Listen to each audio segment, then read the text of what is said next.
Hi అండి. కొత్తిమీరని మన ఇంట్లో ఎంత ఈజీగా పెంచుకోవాలనేది ఈ వీడియోలో చెప్తానండి. చూడండి కొత్తిమీర ఎంత హెల్దీగా పెరిగిందో, ఎంత బాగుందో చూసారా కొత్తిమీర. ఈ కొత్తిమీరని ఎలా పెంచుకోవాలనేసి అంటే మట్టి మిశ్రమం అనేది 1:1:1 రేషియోలో తీసుకోవాలి. అంటే ఒక వంతు మట్టి, ఒక వంతు పశువుల ఎరువు, ఒక వంతు కోకోపీట్ అనేది తీసుకోవాలి. కోకోపీట్ మీ దగ్గర అవైలబుల్గా లేకపోతే ఇసుక అనేది తీసుకోండి.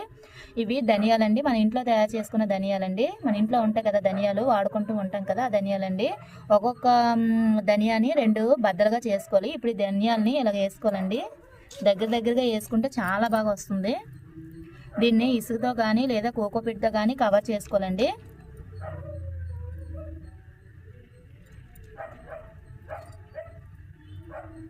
ఇలా కవర్ చేసుకోవాలి. ఇలా కవర్ చేసుకున్న తర్వాత లైట్గా వాటర్ అనేది చల్లుకోవాలి.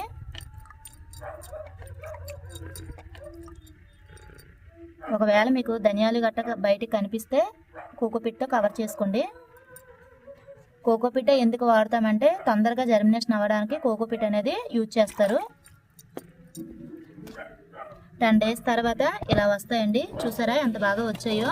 ఈ కిందన వర్షానికి మన మొక్కలు డ్యామేజ్ అయిపోయాయి, అందువల్ల ఇక్కడ జర్మినేషన్ అనేది అవ్వలేదు. ఇక్కడ బాగా వచ్చింది చూసారా.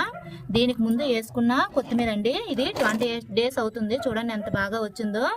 ఇది వర్షానికి డ్యామేజ్ అవ్వలేదు, అందుకే చూడండి ఎంత బాగా వచ్చిందో. ఈ వీడియో కనుక మీకు నచ్చినట్లయితే ప్లీజ్ లైక్ చేయండి, please subscribe my channel. Thank you.